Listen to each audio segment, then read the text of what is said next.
We're going to talk about today's big news, which is the Facebook S1 filing. Tomio, what did we learn today from the filing? Yeah, well, it's finally here, and we learned that they're going to have a $5 billion offering on the public markets. We don't know which exchange yet. And Would you know it's FB with the symbol? Right, not Face or Zuck or like. Or I think someone Twittered me and said creep, C-R-E-P.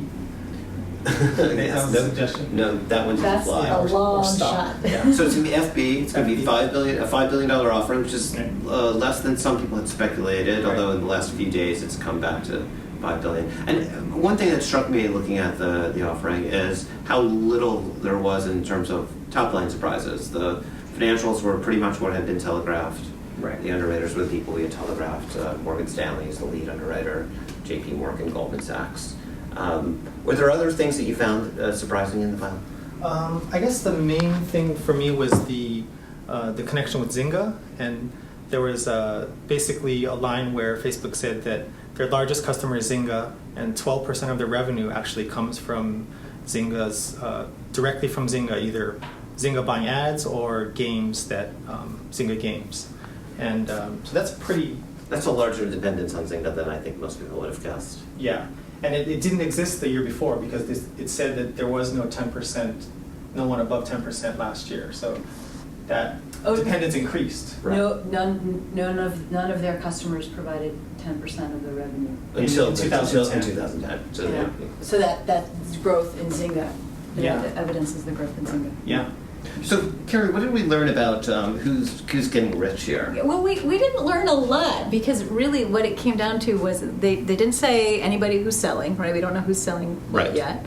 There was one indication actually in a footnote that suggested that Zuckerberg is going to sell some shares to cover a tax liability to exercise options on 120 million shares. But again, no details there, and no details on anybody else's insiders. Right, and also the other thing is it didn't give much. It said what percent of voting power, voting capital they had, not total capital, which is not. There's a subtlety. Yeah, there's a subtlety there. So we should talk about that for a second. There's two classes of stock. There's a Class A stock and a Class B stock. The Class B stock has 10 votes per share. Class A has 1. If you want to sell the Class B shares, they translate into Class A. So from an economic interest, they're the same. Where they matter is that the Class B shares allow Zuckerberg and other insiders to control the company. And the way that the shares are structured going into the IPO, not counting the IPO shares that will get sold, most of the stock is in Class B shares. It's mostly in the super voting shares. So the Class A shares are not going to have a whole lot of say in the way that the company is run. Talk a little bit about, so how much does Zuckerberg control? And there's this thing, this voting proxy. So he's got 28.2% that he controls, and then because he's got this agreement with Sean Parker and Pete, can you help me on who? Moskovitz and Jim Breyer, and then Partners, and a whole bunch of other. So he can vote their shares, right? So when you add up their shares on top of his voting power, it's, what is it, like, I don't know, some huge percent. It's 56% of the vote. It's a huge amount of control for Zuckerberg, which is interesting because in the book, The Facebook Effect by David Kirkpatrick, there's a lot of discussion in there about Mark trying to figure out how not to lose control of his company and what he learned from Sean Parker about how Sean did lose control of companies he'd been involved in and how he wanted to teach Zuckerberg not to make the same mistakes he did. So clearly lesson learned there. So let's touch on a couple of other things. Is Sheryl Sandberg a billionaire? So George Andrews did a really interesting post on this. I don't the way that we value, she's not a billionaire yet, and but she does have a whole bunch of, I think it's 39 million shares that are options that have not vested yet. Right. So when Forbes puts net worth numbers on people, we do not count unvested options toward their net worth. So it's only once the options vest, and if we have some information on the strike price, we need a little more detail than we've got. She could be a billionaire someday. It just depends on at what rate those and that day may not be more than a couple of years. Yeah, it may getting come close. soon. So it all depends. She could be one of the billionaires.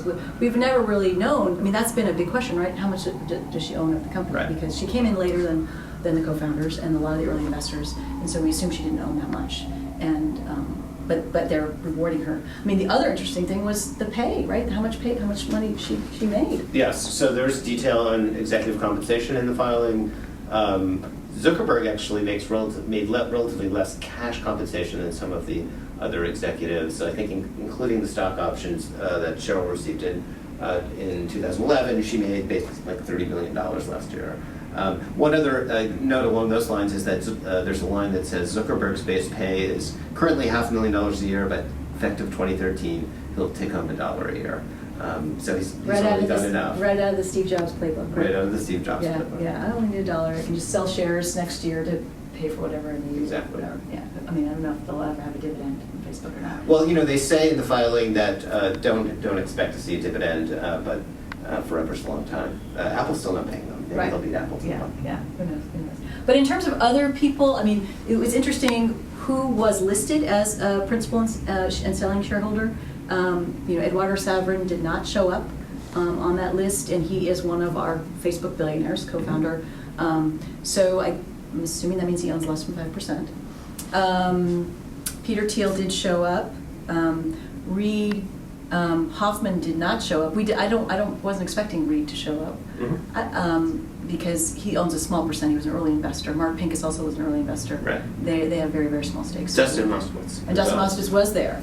Jim Breyer was there. And Jim Breyer was there Right. mostly because of probably his Excel. I mean, he owns a little bit of his own. And Yuri Milner. was there. Yes, Yeah. too. Right. Oh, right. We forgot to include Yuri Milner on that post. So we'll see more as in the weeks to come as we get more detail. I think that the one thing I would leave you with is to think a little bit about valuation here.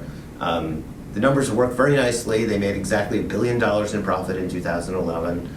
If you believe that the chatter that this is going to be a company with a $100 billion valuation, voila, you've got a company trading at 100 times earnings. We'll see if the market's willing to do that. I don't know.